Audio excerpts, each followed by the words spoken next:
Good morning, dear students. Welcome you all in this class today. Uh, as per the today's topic, we have to discuss the components under testing of hypothesis like type 1 error, type 2 error, level of significance, level of confidence, power of the study, and then steps under testing of hypothesis. So, other than the steps under testing of hypothesis, we already discussed while talking on the confidence interval lecture. But anyway, I have to repeat it again so that you can recall it correctly and understand again if there is any problem earlier. Now, under testing of hypothesis, generally what we need to do it,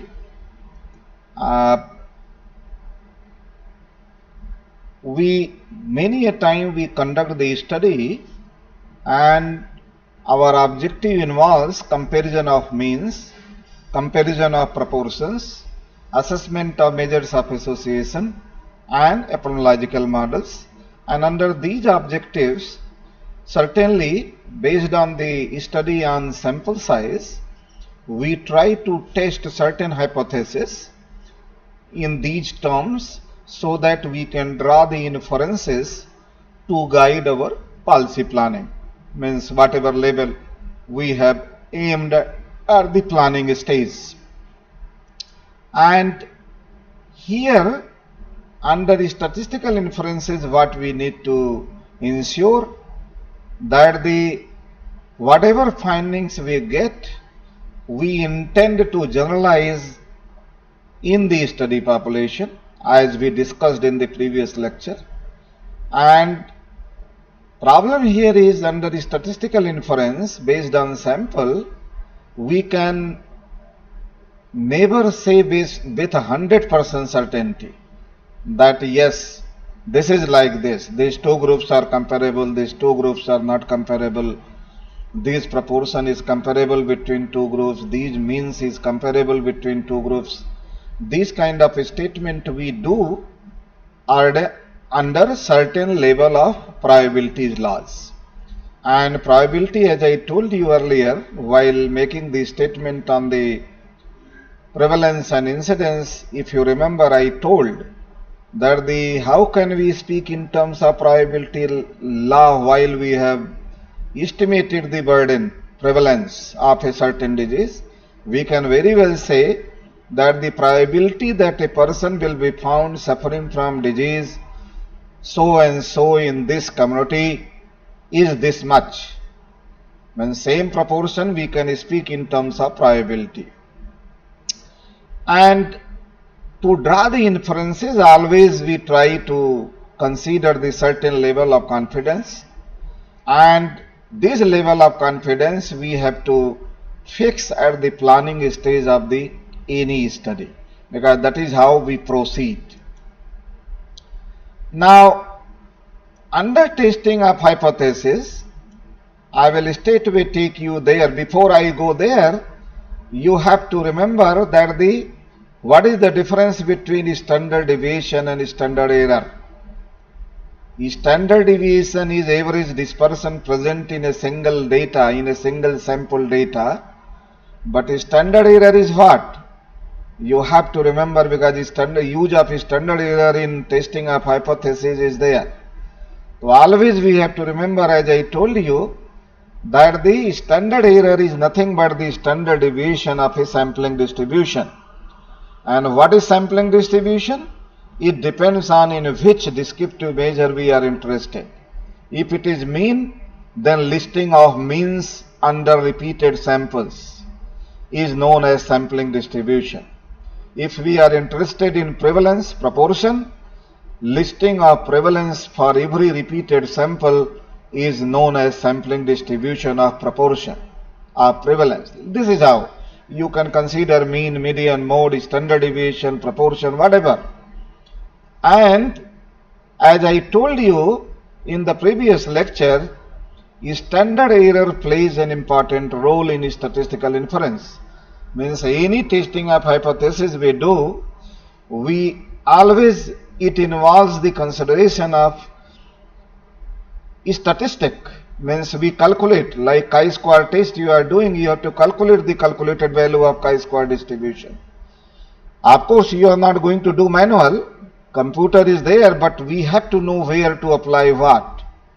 And until unless you know this basic principle, you are likely to use the statistical packages inaccurately.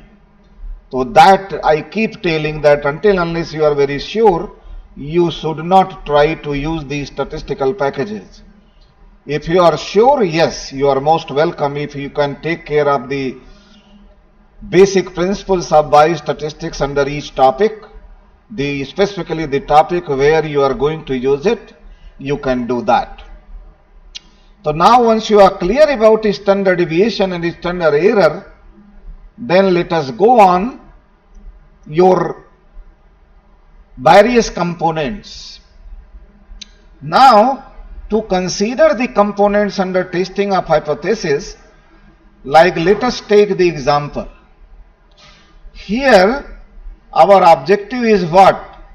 Whether this newly developed drug is effective or not. Like these days we are talking about vaccine for COVID-19. So what is our hypothesis there? Is the proposed vaccine effective? I think that is how we start. And what is the other group? No vaccine. So same way in this example, you can take drug and no drug. Let us say that this is COVID-19 problem, and to treat the COVID patient, we need a drug and we have developed that drug, and earlier it was not available. So now what will be our research question? Is the drug effective to treat the COVID-19 patient? And accordingly, what will be objective? Objective will be, as I told you, to assess the efficacy of the new drug against a placebo, no treatment, no drug. And accordingly, what will happen? Null hypothesis will be what? Null hypothesis is always about non-efficacious. Drug is not effective. Means both group who are treated and who are not treated, they are showing comparable level of outcome. Outcome like you can talk about the totally cure or improvement in biological parameter. Whatever way, any clinical component you are considering, accordingly we can decide our null hypothesis and alternative hypothesis. An alternative hypothesis is what? That drug is effective. Now, ultimately you have to remember, as I told you in the previous lecture, that the objective of the study is nothing but alternative hypothesis. And certainly that we try to test considering the null hypothesis, because once null hypothesis is rejected, certainly we may make the statement that the drug is found effective. This is how the steps go on, because the steps under testing of hypothesis, we have to be very clear. What is our research question and what is hypothesis? Means hypothesis of the study is always in terms of alternative hypothesis. This you have to remember. And once you are clear about hypothesis, accordingly you can list objective of the study. And let us take this example to explain the other components. Now, our hypothesis is that the drug is not effective, that is null hypothesis, and we want to reject it, possibly reject it against the alternative hypothesis that drug is effective. Now, what happens in true life, real life, that the existing reality is there. It is there, existing. Either drug is not effective or drug is effective. And as I told you, at a given time, this both may not be true. Like drug is effective as well as drug is not effective. So at a given time, only one thing is true. Either drug is not effective or drug is effective, and that is what we want to catch based on our randomized control trial. And for that we have planned everything as per research methodology, and then we are trying to test the hypothesis about the non-efficacy against the alternative hypothesis on efficacious. Now let us focus on the first column. Let us say in reality it is true that drug is not effective. Let us focus on this. Let us for time being forget about the other alternative that drug is effective. Now under this, whatever decision based on sample study we are taking, randomized control trial we are taking, what is that? There is two possibilities. One is we may conclude that the drug is effective, and we may conclude that drug is not effective. But once we conclude that drug is effective and fact is that drug is not effective, first column, and we are concluding that drug is effective, obviously it becomes type 1 error. So you have to be very clear that what is type 1 error? Type 1 error is incorrectly concluding that drug is effective. Very simple. And this is now, once you are clear about type 1 error, then question comes, what level of type 1 error is there? That is nothing but the probability. Probability of type 1 error gives us the level of significance, which we generally quote it as a small p-value, because this is probability. So now you should realize that p is nothing but the level of error. And level of error means the lower the level, better the result. Means if while drawing the inference, if we keep it the lowest, certainly whatever inference we draw based on the study, that will have better implications. Otherwise, what will happen? Now, let me tell you first what is level of confidence, then we will discuss the level of p-value. Now, because drug is not effective in reality, as I told you earlier, the probability of this sure event becomes 1.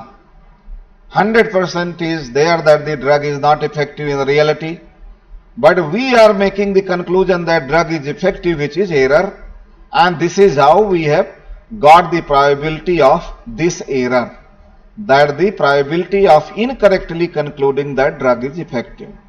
If we subtract this p-value, in statistics book generally to explain level of significance, notation used is alpha. So alpha is nothing but the probability of type 1 error, and which is further denoted by small p-value in terms of probability. So now if you subtract this p from 1, probability of sure event, that becomes level of confidence. So now how to put in language? If somebody asks you or you want to be very clear, what is the meaning of level of confidence? Very simple. As I defined the level of significance, now you have to focus on first column and second row. We are concluding that drug is not effective, which is true in reality. So means this is a correct decision. And what is level of confidence? Same way, probability of correctly concluding that drug is not effective. So we have to be very clear what is level of confidence, what is level of significance, because this meaning is very simple. And hope now you will never forget that the p-value is nothing but the level of error considered in deriving the inferences. Now what should be the level of p? You might have noticed if you have read some of the article and report, that at this level of significance, like generally conventionally we say at 5% level of significance, this result is statistically significant, means the drug is found efficacious.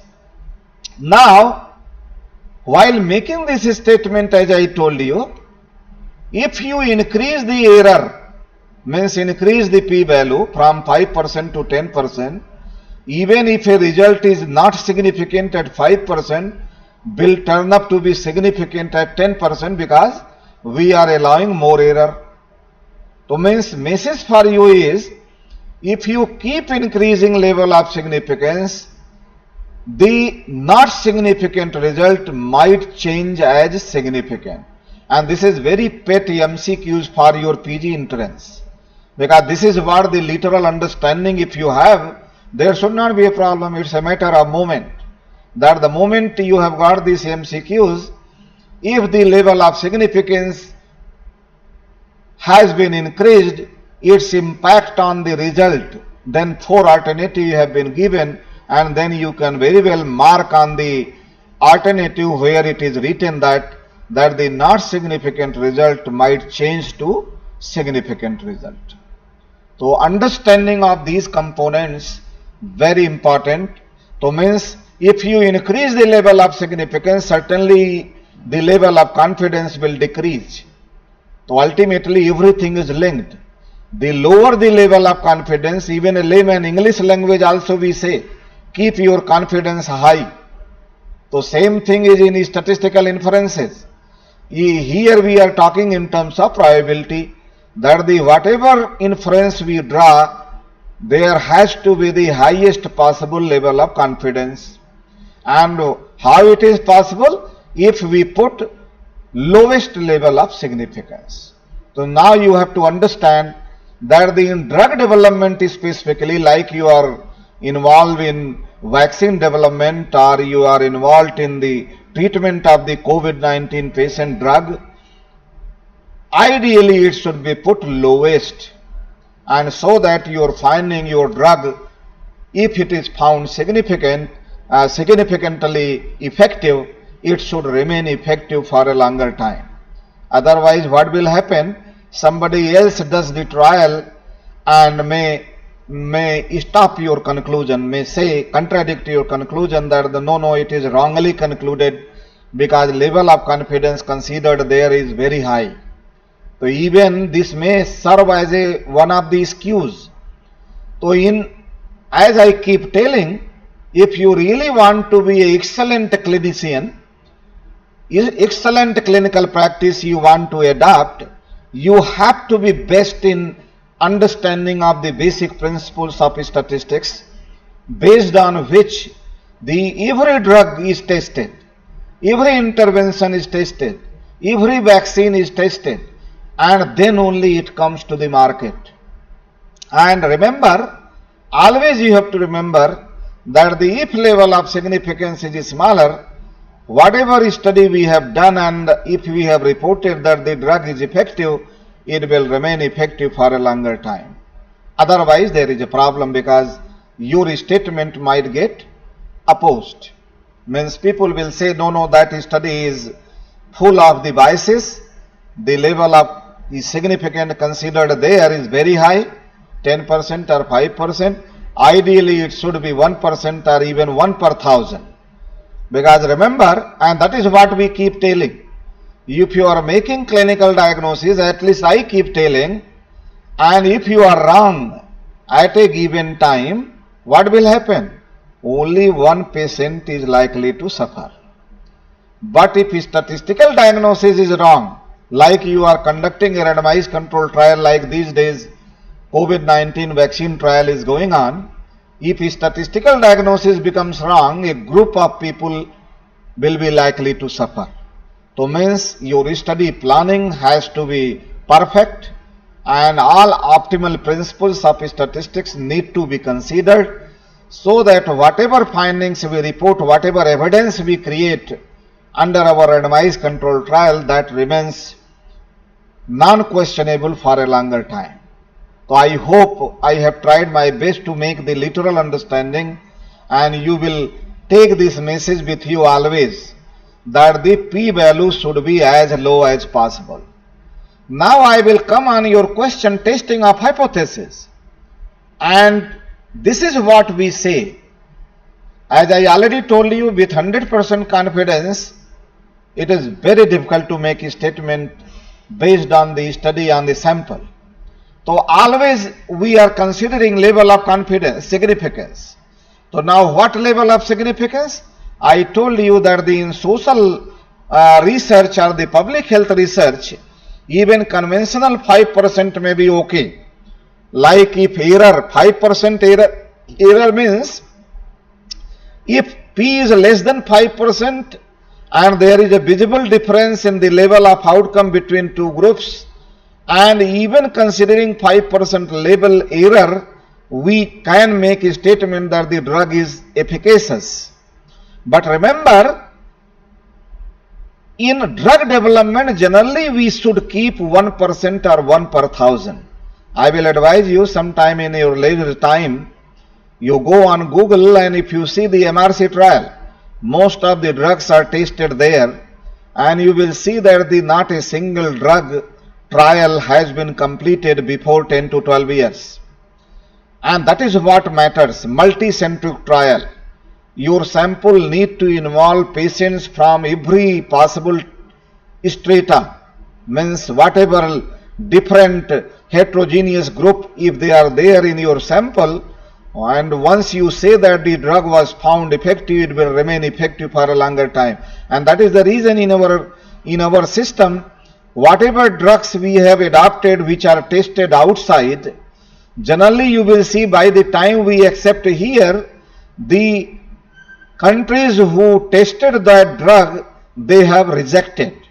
And that is the reason you will remember my statement, once you will travel globally, you will see that often means maximum number of drugs we consume, and if you look for to buy there, hardly you find those drugs in their market, because the region is same.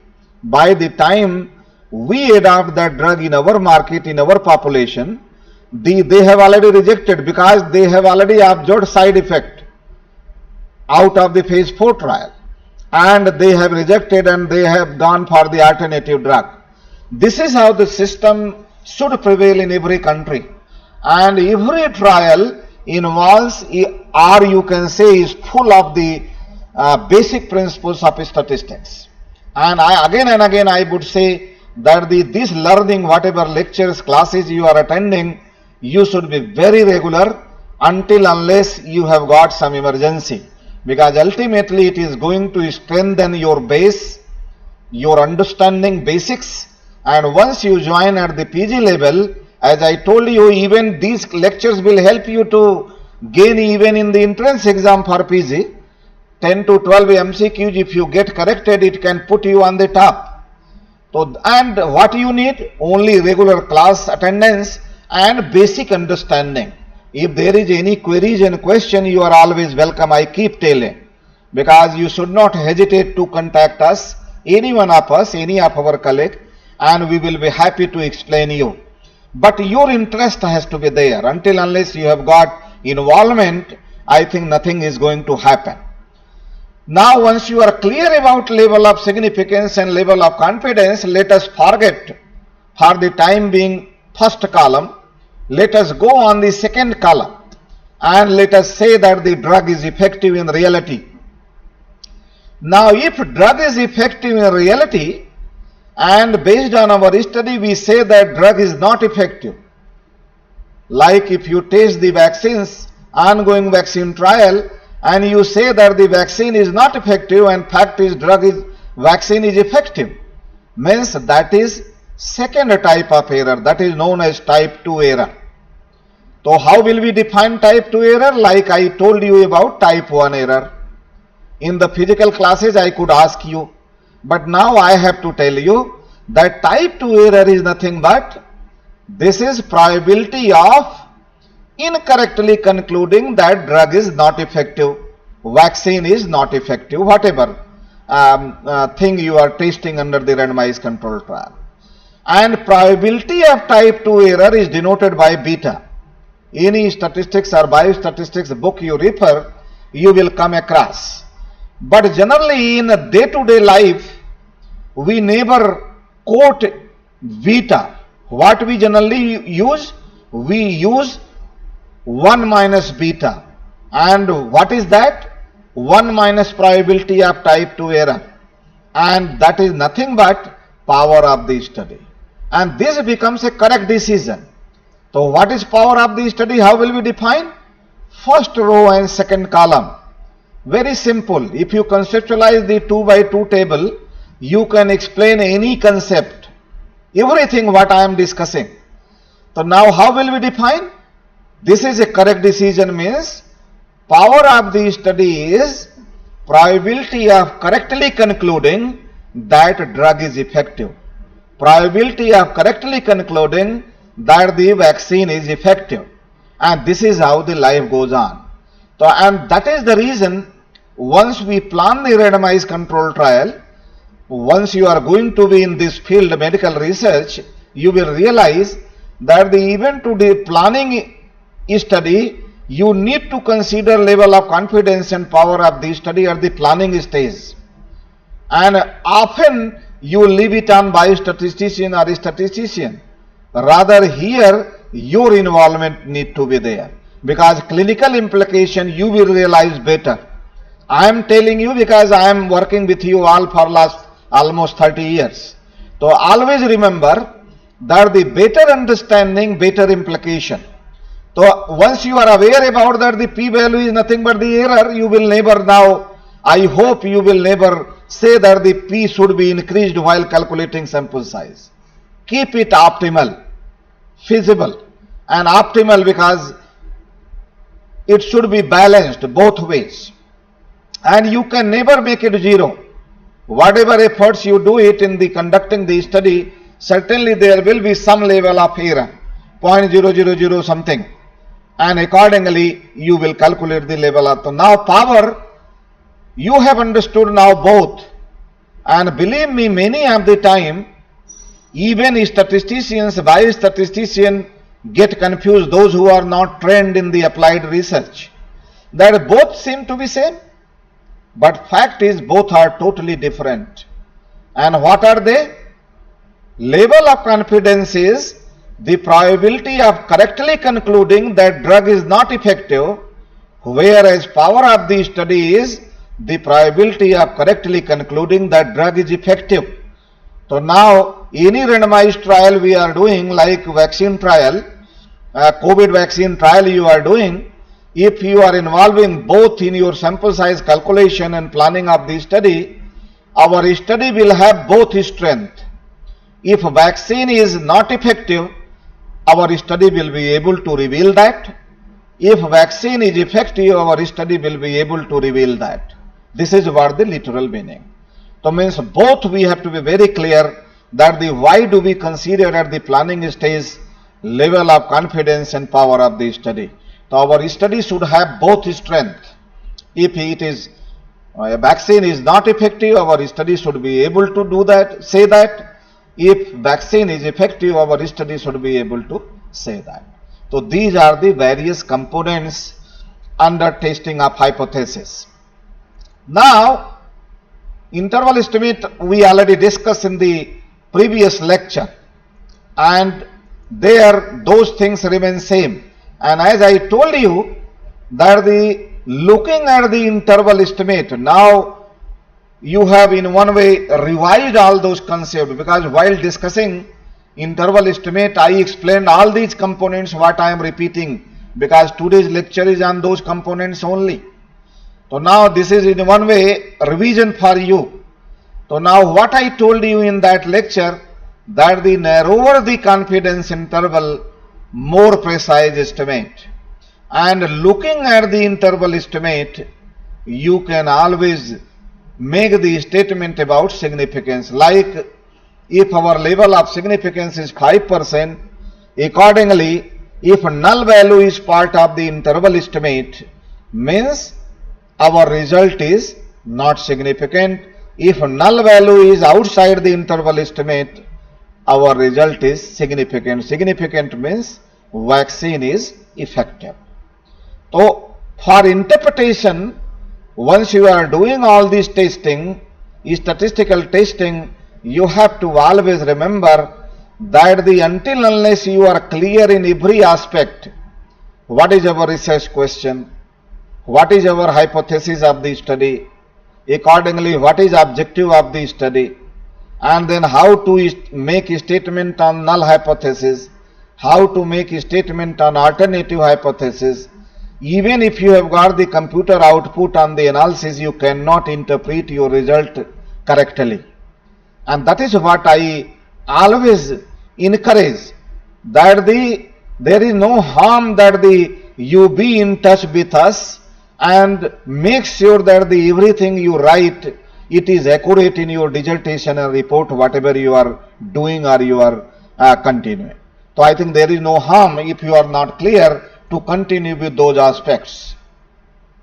Now issue here is, under the statistical inference, while we are doing the testing of hypothesis, it is not only that the only calculation will help everything. There are everything very important once you are dealing with the analytical results. And always what we need to remember, as I already told you, what is the objective of the study, what is study design, whether it is cross-sectional, it is case control, whether it is cohort study, whether it is randomized trial. Then what are the scales of measurement of the outcome and your other variable, and what is the study population, whether it is study is on cancer patient, study is on cardiac patient, study is on COVID patient. So means study population accordingly will keep vary, as I told you in the previous lecture. So this we have to always remember. And then what is the sample size we took for?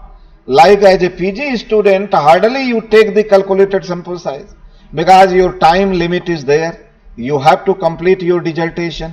So everybody is doing the preliminary study, and preliminary study means we are not allowed to conclude even if we have applied the statistical testing of hypothesis. We have to make a statement in terms of indicative, that this study indicates, this study reveals that this drug might be effective, this vaccine might be effective to treat this COVID patient. But to confirm this finding, you need a well-planned large-scale study, what we call it the phase 3 trial.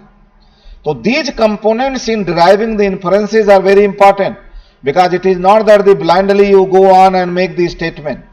Required variables, whatever analysis we have done, how many variables we took while analyzing the data. Now, very important issue, missing data. You are doing a randomized control trial and your data is full of biases, means even 60% patient did not turn up for follow-up. Now, there is no point of making any inference out of this kind of data. Means only you have got data, complete data on 40% patients who are part of the study. So now all these components are important before you apply testing of hypothesis and try to make the conclusive statement. And that is why I keep telling all these components, so that you are little introduced all these topics, because only testing of hypothesis, using packages and running and getting significant result and making a statement that the result was found significant, it has no meaning, because validity relies on what quality of study you conducted, what was the missing problem. It should be even below even 1-2% at most, and if it is too much, our whatever methodology we use for the data analysis, and I think we will not feel comfortable to draw the conclusive inferences. So that you have to always remember. Now, how to go on reporting our findings? You have been, I think by now all these lectures might be over. You have to start with the tabular presentation of data, you will list out the descriptive statistics, you will sometime use the diagrammatic presentation, and diagrammatic presentation you might have been told that it needs to be used if you want to highlight some of the important findings. It is not that for every table you create the diagram, because in dissertation sometime if your guides and preceptors want fine, but sometime unnecessary use of the diagram too much may create problem, because specifically those findings which are not explained and described in the report and article might raise a large number of queries and questions for you, and sometimes it becomes difficult if we are not in position to explain. So issue here is we keep telling to, even while drawing the inferences after testing of hypothesis, while presenting the data, starting from the tabular presentation, diagram needs to be very selective. If you have got a very interesting finding you want to highlight, or you have got a contradictory finding you want to highlight, because contradictory findings are the ways to go for future research, because you are making a statement something against the known knowledge. Now that creates, and that is what I keep telling, once you have conducted a study honestly, you have not manipulated your data at any stage, we should not feel shy to make the statement and conclude the analytical results the way we have got the finding. I would never appreciate that once you have got the not significant result, go and come after 1 week and change, you have changed the data because your effort is to get a significant result. That should never happen. Go for good practices, adopt good practices. Honesty is above research methodology, I keep telling, because for younger students like you, if you are honest with your study steps, every step you have been very honest, whatever way you have been taught, whatever way you have learned, every step you have followed, and accordingly you have ensured that you have got the quality data, and it so happens that in the end you have got a contradictory finding. No problem. Only point for you will be you go back and review every step. Are we wrong at any step of research methodology? After reviewing, maybe that you might come across some of the issues which might explain the finding. Like one of the finding I told you that the missing problem is too high.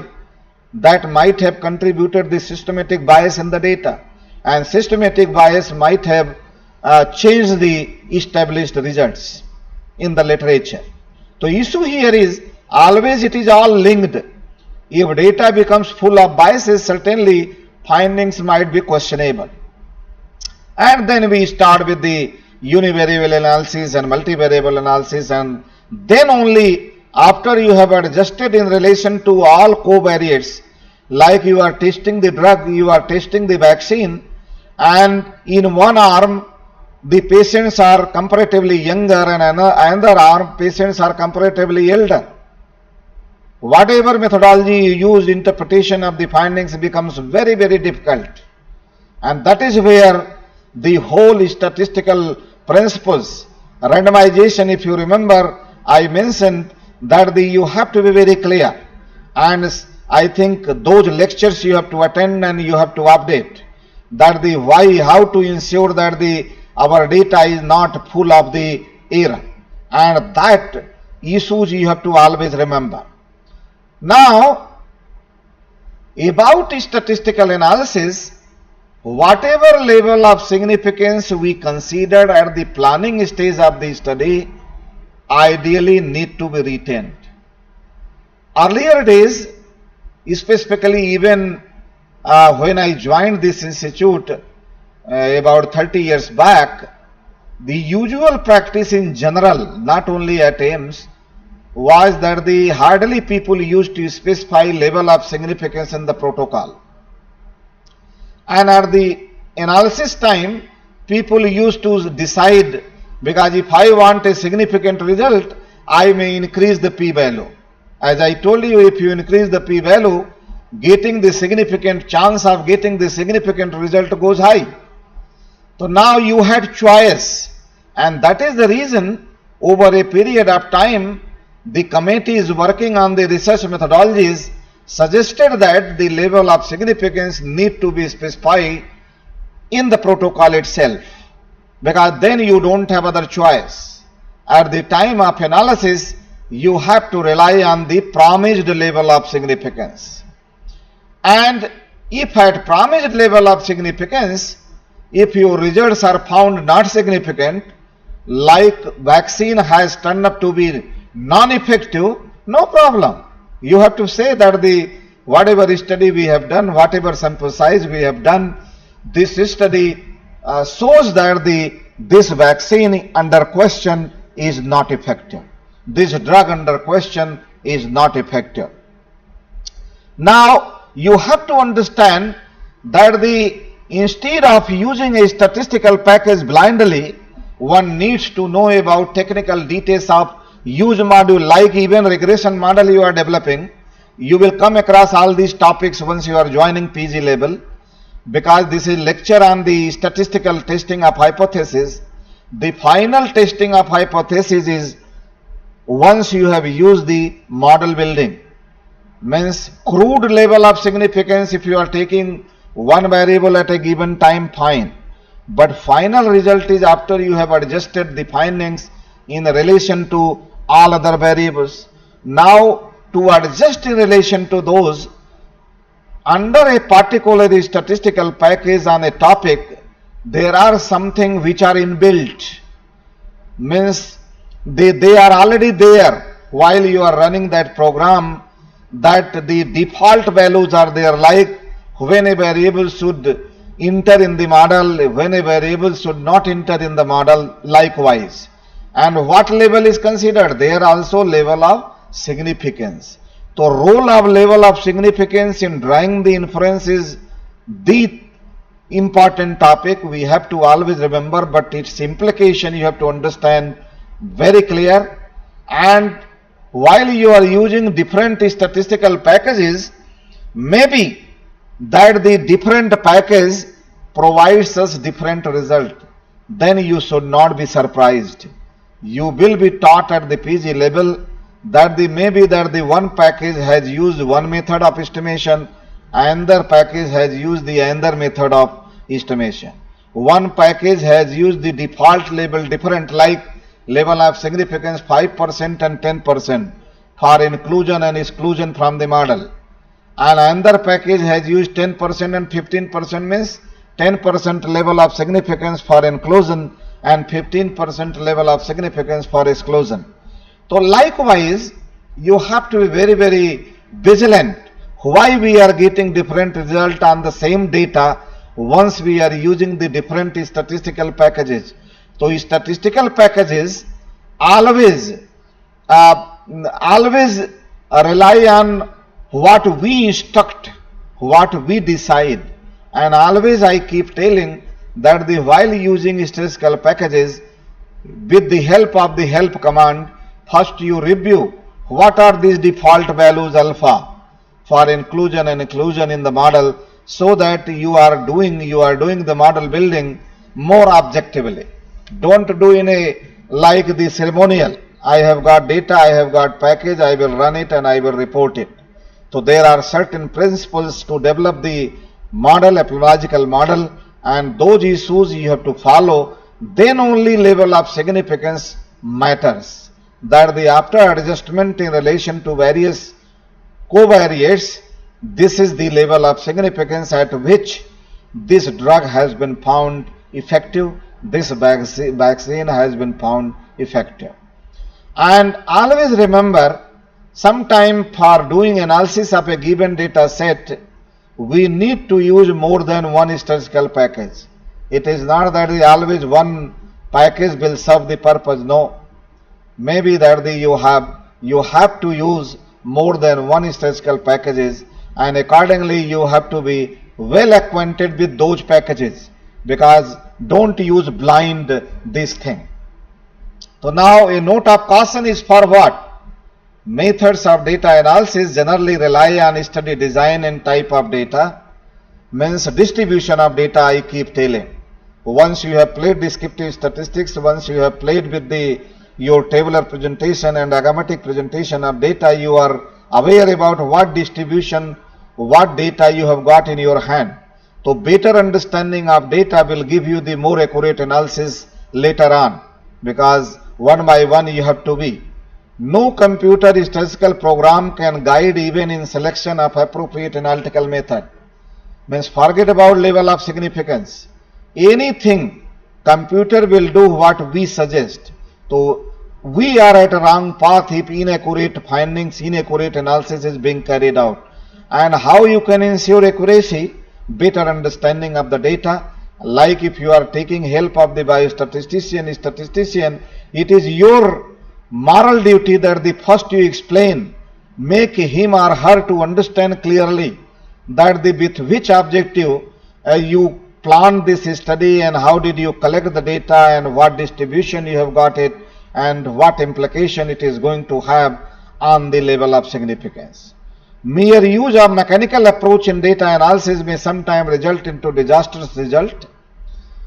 After appropriate data analysis, even if method of data analysis is same, interpretation of result will mainly rely on study design. I think this will be more in detail for you at PG level. Means cross-sectional study, case control study and cohort study. This is which I showed you while discussing the sample size issue.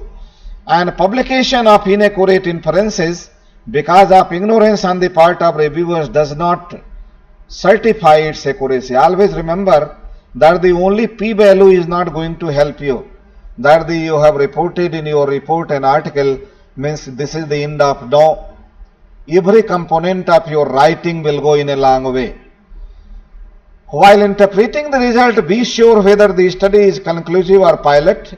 As I told you, pilot study will allow us to go for indicative statement, no conclusive statement, and conclusive study you should not feel shy to conclude the findings. Mere statistical methods do not change a pilot study into a conclusive study. I keep telling. Both components, statistical and clinical components, should run together shoulder to shoulder to draw the appropriate inferences. Do not be encouraged in deriving conclusions from a pilot study. Interpretation should be done in view of the strength of a study and obtained findings. Do not shy away in deriving policy implications based on a conclusive study. To talk in terms of causality, be sure about desired criteria. These criteria you will be taught once you will join the PG program. So those issues you have to always remember. So now level of significance needs to rely on involved clinical public health considerations. Prefer to invariably use interval estimate. Prefer to use confidence interval instead of p-value. Level of significance only helps in to decide the interval estimate at that corresponding confidence level. But remember, these days priority is on the interval estimate, what we discussed in one of the lecture. Means that was the old fashion we used to list out p-values. But some of the journals, if they need p-value, you can very well list out, no issue. Interpretation needs to be community friendly, not driven by statistical terminologies. Statistical versus clinical significance. Here meaning is the level of significance. I have seen that as a younger researcher you get tempted that your findings are significant. But let me give you one example. You are comparing hemoglobin level of two groups of patients, and your finding is significant means both groups have got significantly different level of hemoglobin. Now that is your statistical statement, but what is clinical relevance? You have to look further. Let us say both groups have got the abnormal range of hemoglobin level. So you have to make a statement that although both groups have got significantly different hemoglobin level, but both groups have got abnormal hemoglobin level means they need specific attention. It is not that only you can suggest that only this group needs further intervention or care by the public health programmers. Same way, if both groups have got the normal hemoglobin level, even you have got the statistically significant result, what clinical implication you can draw depending on the p-value? You should not stop there. You have to make a statement next that however, both groups have got the normal level of the hemoglobin, means they need not be given, they don't need the specific attention. They can manage under the ongoing routine public health programs, whatever is going on in a given area. They don't need the specific planning that you give some special packages, supplements, and so that hemoglobin can go up. And the results will be conclusive only if a study has been planned properly, means including the required sample size. Biostatistical methods need to be used as tools to strengthen inferences, not only for ornamentation, means ornamental. You are running behind p-value and you have quickly made the statement, result was found significant. What is the meaning of this? Unless you make the statement in your own language of the study. Like if you are comparing drugs, you have to speak in that language. That drug was found effective, drug was not found effective, whatever. Vaccine was found effective, vaccine was not found effective, whatever. Hemoglobin level was found comparable, hemoglobin level was not found comparable. Like that, in your own language you have to speak. Don't overuse level of significance p-values. Just make blind statement, result was found statistically significant, never do that. And to strengthen scientific merits, try to collaborate with a professional biostatistician from planning stage to the study.